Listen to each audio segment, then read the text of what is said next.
राम राम जय गुरु बाबा दर्शक कबिला इंडिजिनियस टेलीविजन से प्रसारण यहाँ थारू भाषा कार्यक्रम चली गोचाली में स्वागत बा अपने हन।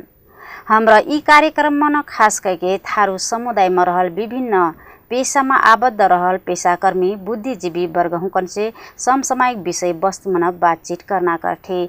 आज फिर यह बेला अपने साथ मना आशा कल बाटी हमरा ई कार्यक्रम खास करके न अपने हुक्र हरेक मंगरक दिन संध्या 6:30 बजे अपने हुक्र ह्यार सेक्ने बाटी ITV नेपालो इंडिजिनियस टेलीविजन मार्फत।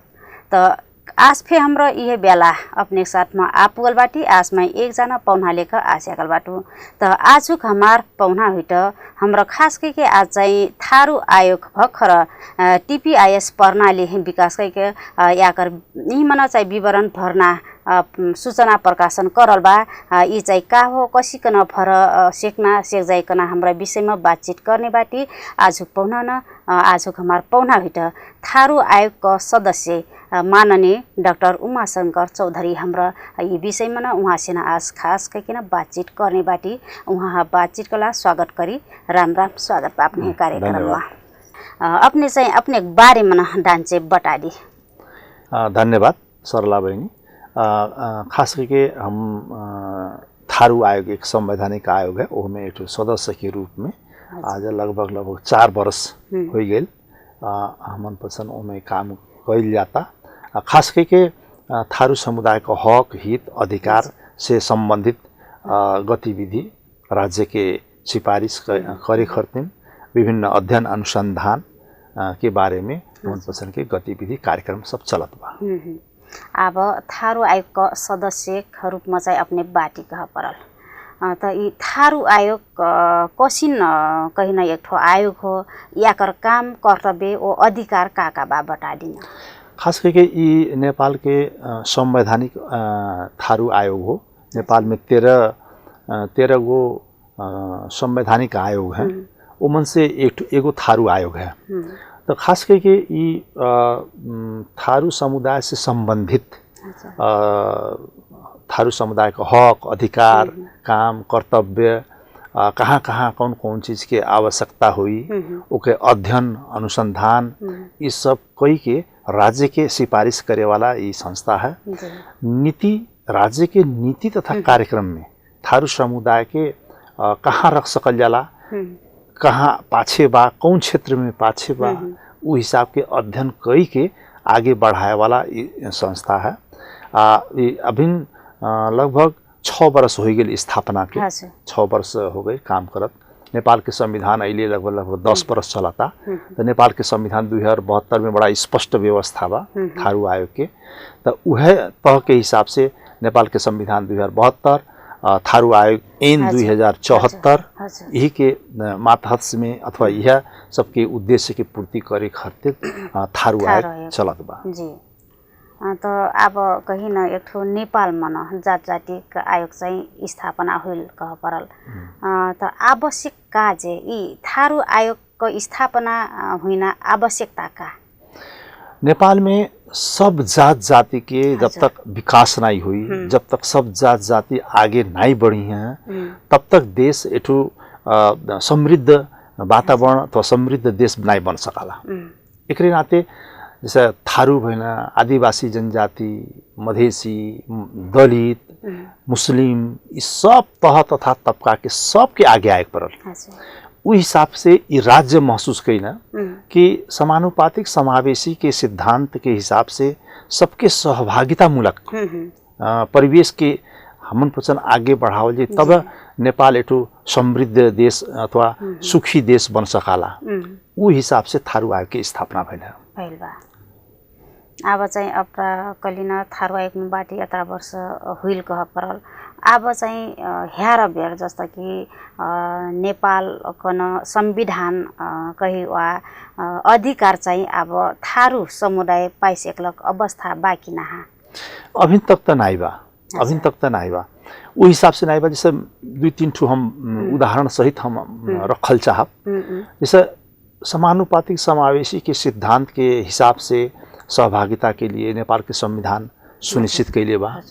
थुप्रै ज़्यादा से ज़्यादा ऐन सुनिश्चित कैले बा तथापि व्यवहार में नहीं बा।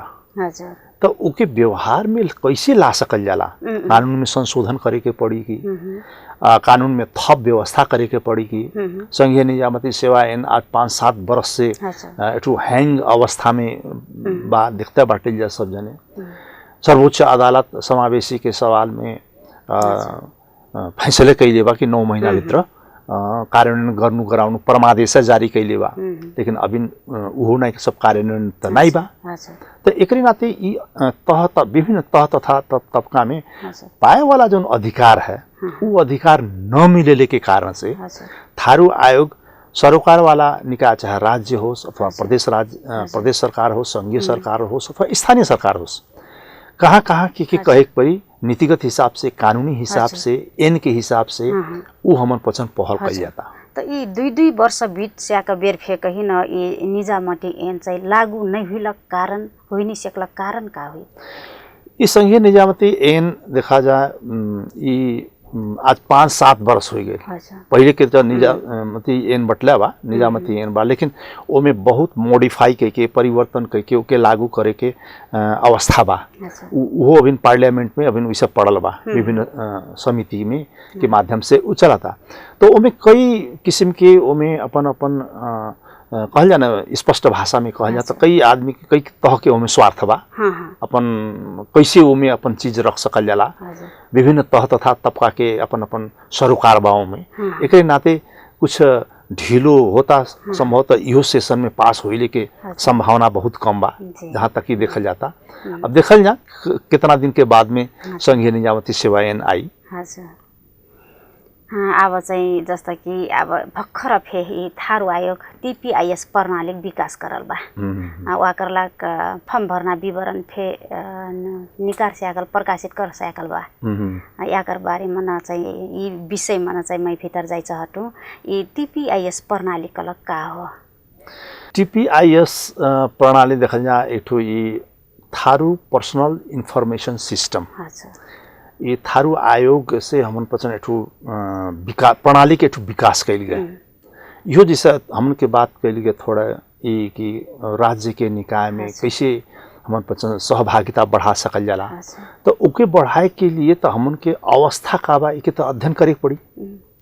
तो अवस्था के अध्ययन करे खातिर खास करके समावेशी के अवस्था, राज्य के समावेशी के अवस्था में थारू समुदाय कहाँ बाटा है वो तो जाने पड़ल, वो तो बुझे पड़ल।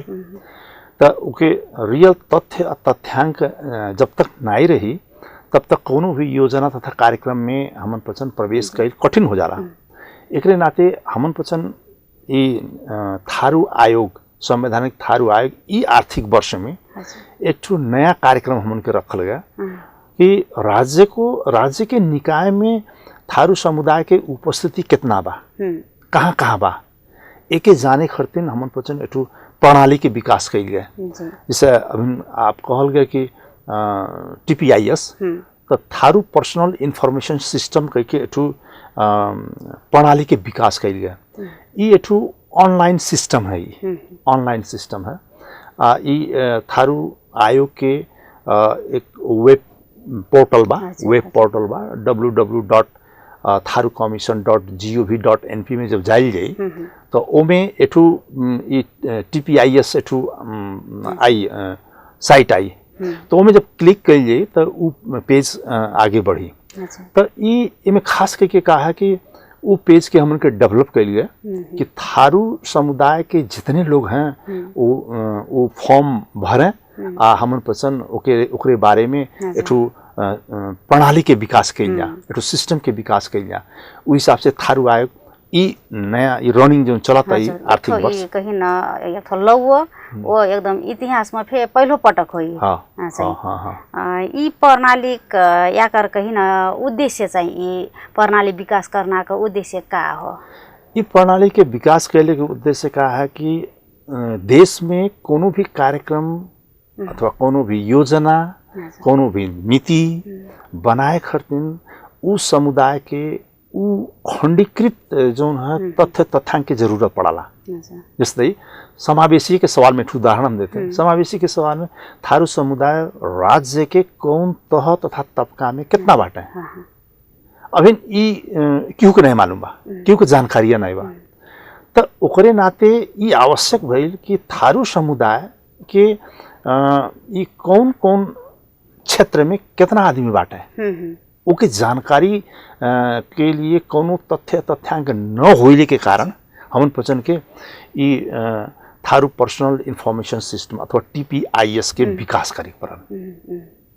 यी विकासका बारेमा थाहा फेन भेटन ढेर जसन मानैन त सक्कु जना चाहिँ लाभान्वित कहिन सक्कु उहाँहरुसे चाहिँ इन्फर्मेसन लानक लाग सम्याटक लाग चाहिँ प्रभावकारी ढंगले यही चाहिँ सञ्चालन करक लाग कौनो कहिन किहुसे जस्तै सरकार से अथवा कसी के चाहिँ यही हैन प्रभावकारी बनाक लाग अपनी हुकर पहल करल बाटी प्रणाली हैन। बहुत बढ़िया प्रश्न कैली। वास्तव में जब हम पजन ई TPIS के जब विकास कैल गया, प्रणाली के विकास कैल गया, तो हमन पचन सब तह तबका में सबके जानकारी हो ओकरे लिए हमन पचन का कैल गया। फागुन के 22 गते फागुन के 22 गते हमन पचन एठो सार्वजनिक सूचना गोरखापत्र में आ गई बा। फागुन के 22 गते ओकरे अलावा थारू आयोग के वेबसाइट tharucommission.gov.np में हमन पचन एठो सूचना पर रखल बा। अभी भी बा सूचना ओके देख सकल जाला कि कैसे कैसे का करे के का भरे का। एकरे अलावा ई सिस्टम में भरल जा कही के हमन पचन निजामती किताब खाना कर्मचारी सबके जो सेंटर है निजामती किताब खाना। एकरे बाद में 7 गो प्रदेश बा, हर एक प्रदेश के प्रदेश सरकार के और संघीय मामला तथा सामान्य प्रशासन मंत्रालय के हमन पचन पत्राचार कैल गए। तो उनके माध्यम से जितने स्थानीय तह बाटे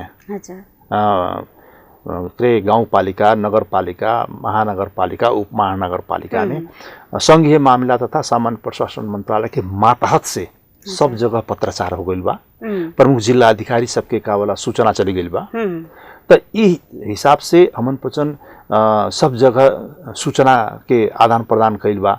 एकरे अलावा ट्विटर, फेसबुक, इंस्टाग्राम में एक किस्म से सूचना गइल बा कि आप लोग जितना भर पावल जा भरल जा कह के उ हिसाब से सूचना चली गइल बा। हजुर, अब कहाँसम्म पुगल कथ्याक जति मनै फर्सेक्ला बाटा अब अवस्थासम्म चाहिँ वास्तव में ई समय सान्दर्भिक प्रश्न ई कैल गया कि ई फॉर्म के भर सकाला के भर सकाला भरसे कहीं कसिन कसिन मनै चाहिँ भरसे कहीं के भर सकाला। एकरे बाद में कितना आदमी भरल है आबसम्म कथ्याक भरसेक्ला बाटा। तो वास्तव में कहल जाए तो 3 तह तबका के आदमी के हमन पचन टारगेट है ई फॉर्म भरे के। नंबर 1 जनप्रतिनिधि जो राज्य के निर्वाचित प्रणाली के हिसाब से आयल मनै सब भर सकाला। जैसे प्रतिनिधि सभा के सदस्य लोग, उस हिसाब से राष्ट्रीय सभा के सदस्य लोग वो लोग भर सकाला। एक बाद में प्रदेश के प्रदेश सभा सदस्य लोग वो सब भर सकाला। एक बाद में स्थानीय जनप्रतिनिधि मेयर, उपमेयर, अध्यक्ष, उपाध्यक्ष, सदस्य के भर सकें, वड़ा अध्यक्ष, उस सब जनप्रतिनिधि यानी कि थारू समुदाय से जैसा कि वड़ा अध्यक्ष के लिए वड़ा सदस्य हुनकर पे भर सकाला।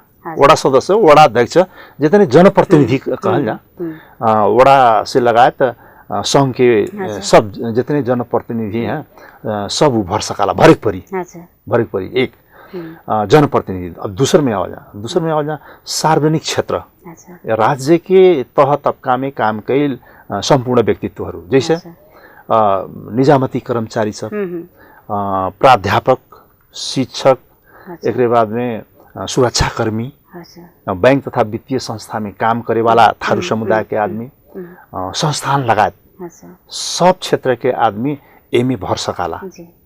जस्तो कि शिक्षक हुकन भर्ना बातमा न जस्तो कि अब लोक सेवा पास कैक केल थाई शिक्षक हुकर केल हुइट कि अथवा अस्थायी जुन प्राइवेट तरबरले ठैगिल र ठजे उहाँ हुकर फे भर पैना बाकी ओमे ऐसा है देखा जा जब पोर्टल में जाइल जे ओमे एंट्री कैल जे तो ओमे 2 ठू भाग खुली, 2 ठू भाग।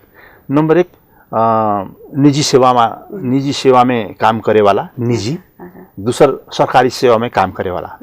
तो जितने अभी हम पचन बात कल जाता इस सरकारी सेवा के जैसे जनप्रतिनिधि सरकारी हुई।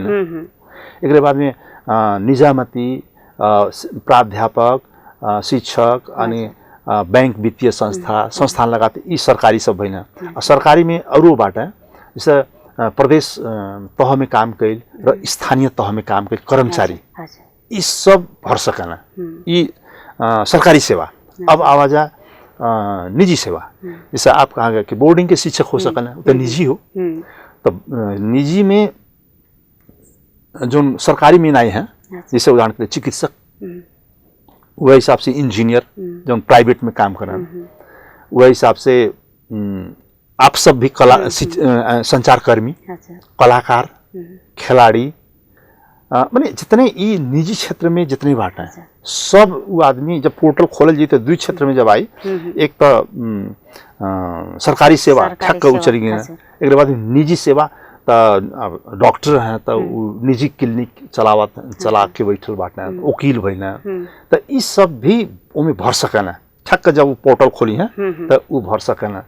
तो पोर्टल के बारे में थोड़ा जानकारी कल ठीक है, लेकिन जब हम डेवलप कर गए ये सिस्टम के तो बहुत सजिलो बहुत माने सहज है ये भरले के। ये TPIS में जब जाइए तो हमें जब खोल लिए क्लिक कर लिए हमें खोलने के बाद क्लिक करने के बाद में फोन नंबर के एक ऑप्शन आई, फोन नंबर, तो हम अपन फोन नंबर एंट्री करते भरी में ओमे एठू OTP आई मोबाइल में, तो OTP के हमन पसंद कंफर्म जब कर लिए तो ठक एठू साइट खुली, पेज खुली, तो वो पेज में अपन हमन पसंद नाम, ठेगाना, उमेर, जन्म मिति आदि इत्यादि ठक ठक ठक ठक फॉर्म भरत जाए पड़ी। नेक्स्ट नेक्स्ट नेक्स्ट कहिए तो आपके सारा डाटा आप एंट्री कर सकल जाला, बहुत सजिलो बा में सहज बा फॉर्म भरने के लिए। अच्छा, जस्ता आप सरकारी हो गैर सरकारी बाट बटोली, आप कौन कौन जस्तो कि अब SLC पास करल थे से हो कि भर पैना, जस्तो कि बैचलर पास थे से हो कि डिग्री केल पढ़ल हो कि उ बारे में फिर बता दी ना। ये जो है डेटा जो बनल बा, सिस्टम प्रणाली जो बनल बा कि एक किस्म से ये एठू थारू समुदाय के रोस्टर भी है, ये रोस्टर भी हो कि थारू समुदाय में कौन कौन किस्म के व्यक्तित्व लोग बांटे, जैसे मान लो कि वो विज्ञ के हिसाब से वातावरण विज्ञ बा, कि वो कानून के विज्ञ बा, कि वो चिकित्सा के विज्ञ बा, कि वो कलाकार बा, तो कलाकार तो हो सकाला मान लो SE पास हो सकाला, +2 कही सकाला, बैचलर कोनो भी लेवल का कही सकाला। तो हमन पसंद एटू रोस्टर डेवलप होता कि हमन पसंद के थारू समुदाय के कहाँ बा, हमन पसंद एटू ठक एटू रोस्टर जब ई प्रणाली के जब विकास हो सब जन भर हुई है तो कलाकार में के बा कहाँ बा ठक पता लग जाए। जैसे अधिवक्ता के बा, नेपाल में थारू समुदाय के अधिवक्ता कितना आदमी है, के है, उनके ठेगाना का है, उनके योग्यता का है, उनके अनुभव कितना है, उस सारा चीज ई पोर्टल से हमन पसंद के मिल जाए। अजून आप ही कहल गए कि SE पास करे वाला कितना है, +2 करे वाला कितना है, बैचलर, तो ये जो है एक किस्म से ये बेरोजगारी के अवस्था, मान लीजिए बैचलर कैले हैं, मास्टर कैले हैं, लेकिन वो कहीं जॉब में नहीं है, कोनो चीज में नहीं है, लेकिन वैसा ना कहीं जेकर जन अपन विज्ञता है, एक्सपर्टीज जो है विज्ञ है, तो वो अपन विज्ञता के देखा के कि हम इस क्षेत्र में हमारे योग्यता है, हमार विज्ञता इतना इस क्षेत्र के है, हमारा अनुभव इतना है। अच्छा, वटा कह के ना भर सकता जी।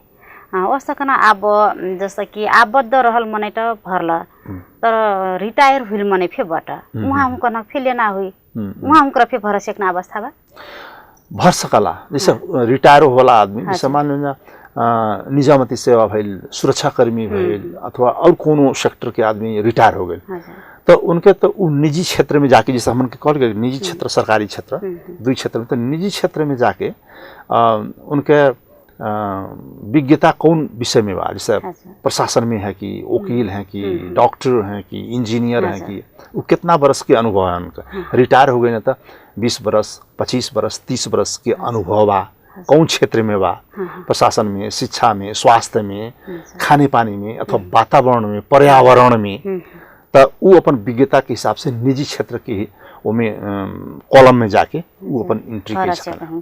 ओ विद्यार्थी हुनकर चाहिँ SE पास करल थेसी तिक्राउरी सबको भर पैना होला, जैसे SE पास कैल के खास करके हमन के उ टारगेट नहीं हो, हमन के टारगेट का हो कि कुनै थारू समुदाय के विज्ञ सब कौन कौन सेक्टर में कहाँ बाटा कि बिहान हमन के नीति कार्यक्रम योजना बनावत के उ सबके सहयोग ले सका जा। एकरे नाते ई है। लेकिन ऐसी कही के कितना जने बेरोजगार हैं, +2 कही के कितना जने बेरोजगार हैं, ई उ लाइन में जाए वाला ई पोर्टल नहीं हो। थारू समुदाय हन चाहिँ फाइदा अथवा याकर आवश्यकता चाहिँ कतरा बाबत आदिन? वास्तव में ये बहुत आवश्यक प्रणाली हो जिससे हमन पसंद के महसूस भइल है। तो थारू आयोग ई आर्थिक वर्ष में ई कार्यक्रम रखलस है। काहे आवश्यक है कि देखा जाए 2-3 कारण है कि नेपाल में समुदायगत हिसाब से हमन पसंद तभी थारू समुदाय के बात कही जाता, समुदायगत हिसाब से खंडीकृत तथ्यांक केहू लगना बा। जैसे उदाहरण के लिए नेपाल सरकार लग ई किस्म के खंडीकृत डेटा नहीं बा। वही हिसाब से राष्ट्रीय जनगणना 2078 साल में भइल। उ जनगणना के हिसाब से हमन पसंद जोन हिसाब से ई डेवलप कैली गया, ई तथ्यांक राष्ट्रीय जनगणना में भी नहीं बा। दूसर बात। अब तीसर बात का है कि कोनो भी निजी संघ संस्था लगे ये हिसाब से थारू समुदाय के ई खंडीकृत तथ्यांक केहू लगना बा। तो ई हमर पचन के जब ई महसूस भइल कि ई तथ्यांक ई खंडीकृत तथ्यांक केहू लगना बा, राज्य लगना बा, जनगणना में नहीं बा, निजी रूप में नहीं बा, तो कोनो भी योजना, कोनो भी नीति, कोनो भी कार्यक्रम बनाए खातिर इस समुदाय के तो खंडीकृत तथ्यांक तो चाहिए। तो ओकर तो अभाव तो बा ना। तो उ अभाव के पूरा करे खातिर हमन पसंद ई सिस्टम की ई प्रणाली के विकास के लिए ओके पूरा करे के लिए। जैसे हम आपके एक सामान्य उदाहरण देते हैं। थारू समुदाय सरकारी सेवा में कितना % में बांटा है, ई प्रश्न के जवाब के दे। जैसे हमन पसंद तथ्यांक तो चाहिए कि नेपाल में थारू समुदाय के जैसे सहसचिव में कितना है, ऑफिसर में कितना है, नॉन ऑफिसर में कितना है, निजामती में, एक अलावा सुरक्षाकर्मी में कितना है, वो हिसाब से न्यायाधीश कितना है, न्याय सेवा में कितना है, ये सब के तथ्यांक आधिकारिक तथ्यांक केहू लगना बा। तो उ योजना कार्यक्रम बनाए खातिर तथ्यांक तो चाहिए। अभी संघीय निजामती सेवा एन जोन बनता हमन पचन के कहना के थारू के पॉपुलेशन 6.6 के हिसाब से थारू समुदाय के उपस्थिति हर एक तह तबका में होए के चाहिए। तो अब प्रश्न आवता कि थारू समुदाय के राज्य के हर एक तह तबका में कितना उपस्थिति बा? तो कोनो भी डाटा नहीं बा, नहीं हो कोनो डाटा हमन देखैला नहीं हो, देखलेवा नहीं है। तो उस हिसाब से ई जब हमन पचन के विकास इस सिस्टम के जो प्रणाली के विकास के जाता, तो ई आंसर दी कि अभी तक हमन पचन के अनुमान का है कि राज्य के निकाय में थारू समुदाय 2% भंदा कम, 2% से कम थारू समुदाय राज्य के विभिन्न तह तबका निकाय में बांटा, जबकि 6.6% होए के चाहिए। तो 2% से 6.6 में पहुंचने के लिए तो टाइम लगी, आधो में नहीं बांटी। तो ये तथ्य तो सरकारी हिसाब से कैसे कहाँ मिली, तो ओकरे लिए ये महत्वपूर्ण है। बूढ़ागत रूप में ठैक ठैक कई देना याकर महत्व चाहिए। हाँ। तो सरकारी निकाय में हमन पचन ठैक कितना बाटी और कितना हो के चाहिए, एक डेटा निकल जाए।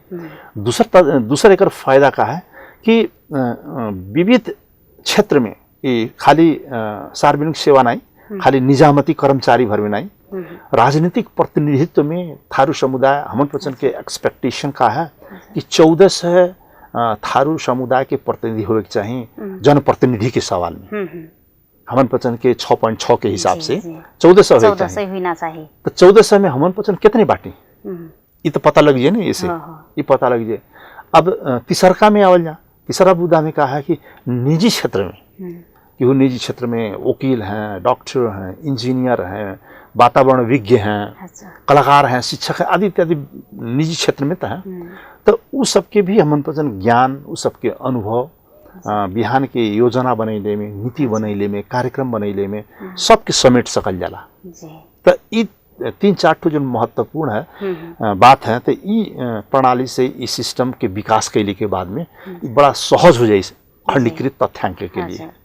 अब त कहीं न थारू आयोग पाछ अब कहीं भविष्य में रह फेस्याकत निरह फेस्याकत त ओसिकन निरहल बेला अथवा पाछ चाहिँ यही न चाहिँ कंटिन्यू करना आधार का बा कसिकन कर सेक जाई।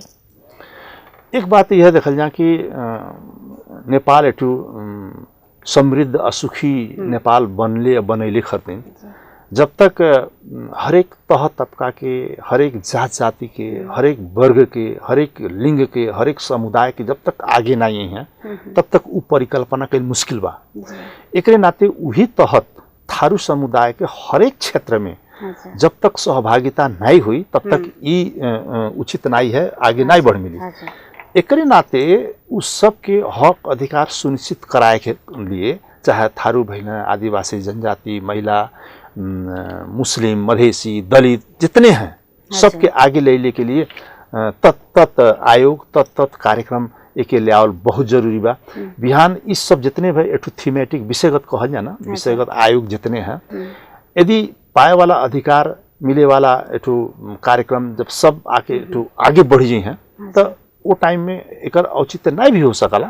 तथापि वर्तमान के अवस्था में उ तह तबका के आदमी सबके आगे ले के लिए एठू नीतिगत हिसाब से, कार्यक्रम के हिसाब से, योजना के हिसाब से अभी तत्काल तक ये सब विषयगत जितने भर आयोग हैं आवश्यक है जैसा हमन पजन के महसूस है। हजुर अब फेदो समय दान्चे कहीं न थारू आयोग चाहिँ कसीका काम करती बा कतिको सहजता बा काम कर बेर अब धेर जसिन गुनासो फे सुनगिल बा कि थारू आयोग आपन इच्छा अनुसार काम चाहिँ कर नै सिक्लक अवस्था फेबा कहिकन फे सुन जाए कसिन बा। सांदर्भिक प्रश्न के ले सकल जाला इस हिसाब से कि जैसे 20 लाख थारू नेपाल में अभी है तो 20 लाख थारू नेपाल में जो है तो थारू आयोग से ज्यादा अपेक्षा बा कि बहुत कुछ करी थारू आयोग। वास्तव में थारू आयोग कौन स्वभाव के संस्था हो ये जानल जरूरी हो। ये एक संवैधानिक संस्था हो, संवैधानिक आयोग हो। ये विकासे अड्डा अथवा विकासे कार्यालय जैसा वैसा नहीं हो कि विकास निर्माण विकास ये सब में नहीं हो। नीतिगत हिसाब से, कानूनी हिसाब से ये एठू समाज के कैसे आगे ला सकल जाला वो टाइप की इस संस्था हो। एक नाते अपेक्षा अवस्था जब मैच नहीं करी तो वो फर्क हो कि थारू आयोग तो बा का कराता आगे कैसे बढ़ाता के प्रश्न प्रति प्रश्न तो ढेर हो सकला। तथापि वो नेचर स्वभाव तो बुझे पड़ल कि ये कौन किस्म के संस्था हो। तो ये नीतिगत हिसाब से, कानूनी हिसाब से अथवा सिफारिश सलाह के हिसाब से वो किस्म की इस संस्था हो थारू आयोग। हाँ, थारू आयोग के भी अपन लिमिटेशन बा। थारू आयोग भर के नहीं जितने भाई ये विषयगत आयोग हैं सबके अपन लिमिटेशन इस हिसाब से बा कि कुछ कानूनी हिसाब से भी अधिकार की बात हो सकला, बजट हो सकला। जो कानून में थारू आयोग एन 2074 बा ओके कुछ फराकिलो बना सकल जाला। अध्ययन अनुसंधान जैसे हमन पचन थारू समुदाय से बहुत विषय वस्तु में अध्ययन अथवा अनुसंधान कैल गए जो उनकी राज्य के बहुत जरूरी होला, समुदाय के जरूरी होला, राज्य के जरूरी होला, विभिन्न संघ संस्था के जरूरी होला। उ सब काम भइल बा ओके विभिन्न मीडिया के माध्यम से, विभिन्न प्रसार के माध्यम से आगे बढ़ावल तो बढ़िया बात है। तो वो हिसाब से थारू आयोग हमन पचन एक किस्म से संतुष्ट पूरा तो नहीं बाटी, लेकिन जितना साधन स्रोत कानूनी अड़चन अथवा कानूनी सीमितता के बावजूद जो कुछ होता वो आगे बढ़त बा। अब कार्यक्रम का निर्धारित समय पे ओरा सकल बा जैती चाहिँ अपन मनक बाट कुस्कना बा कले से न कह दे। अंतिम में हम एक दुई बात रखल चाहब कि वास्तव में थारू आयोग के बारे में हमन पचन थारू समुदाय के जो अपेक्षा बा उस हिसाब से विभिन्न तथ्य तथ्यांक अध्ययन अनुसंधान करके हम उनके राज्य के नाव में सिफारिश कल जाता है। एक बात है। दूसरी बात क्या है कि सचेतनामूलक कार्यक्रम थारू समुदाय के लिए हम एक दूठू बात कहल चाहब जैसे महिला साक्षरता के बात भइल, वित्तीय साक्षरता के बात भइल, थारू भाषा के बात भइल, थारू के समावेशिता के सवाल में ये सब हम थारू आयोग विविध कार्यक्रम के साथ आगे बढ़त बाटे। अंतिम में ये कार्यक्रम के बारे में हम ये कहल चाहब कि इस समग्र थारू समुदाय के TPIS अर्थात थारू पर्सनल इन्फॉर्मेशन जो सिस्टम बा एमे सब केहू भरल जा, केहू न छूटे, जितने बा आदमी बाटे सब जने भरल जा। आपके कोनो कन्फ्यूजन बा फोन कर सकल जाला, थारू आयोग के वेबसाइट में जा सकल जाला। आप लोग ई पेज के भरल जा, भर के एठू ये जो प्रणाली बा बिहान के दिने राज्य के आवश्यकता रही, निजी क्षेत्र के आवश्यकता रही, समुदाय के आवश्यकता हुई, केहू भी कोनो भी खंडीकृत तथ्यांक थारू समुदाय के देखे के चाही तो एक ठू सिस्टम तो डेवलप होता। तो एक नाते अंत में हम यह कहल चाहब कि जितने थारू व्यक्तित्व बाटे एके ज़्यादा से ज़्यादा भरल जरूरी रही। अभी तक के हमन पचन के तथ्यांक का बा कि 1100 प्लस थारू समुदाय के व्यक्तित्व सब फार्म भरल बाटे। हमन पचन के एक्सपेक्टेशन का बा कि कम से कम 30,000 व्यक्ति सब भरिया कह के हमन पचन के विश्वास बा। उनमें से जनप्रतिनिधि सब लगभग 1400 जनप्रतिनिधि, 800 के आसपास में कर्मचारी सब फार्म भरल बाटे। 3000 शिक्षक लोग भरिया कह के हमन पचन की यो एठू आशा बा। यह लगायत संपूर्ण तह तबका के व्यक्तित्व सबके, थारू समुदाय के व्यक्तित्व सबके हमार थारू आयोग के तरफ से, हमार व्यक्तिगत तरफ से भी ये अनुरोध बा कि आप लोग ज़्यादा से ज़्यादा एक फॉर्म के भर के एठू थारू के एठू यो सिस्टम अथवा प्रणाली के विकास के लिए में सहयोग कइल जा, मदद कइल जा। ये कह के हम आप सबसे ये अनुरोध कइल चाहब। बातचीत कला समय लिए अपने ढेर धन्यवाद बा। धन्यवाद। दर्शक कबिला आज हमार पौना रहा थारू आयोग का सदस्य माननीय डॉक्टर उमाशंकर चौधरी। हमरा वहाँ से न आज बातचीत कर ली और दिन में फिर अस्त कोनो पौना लेकर अपने मास ऐने जो बाटू तब समकलाक मैं सरला चौधरी अपने मास से विदा हुई। राम राम जय गुरुवा।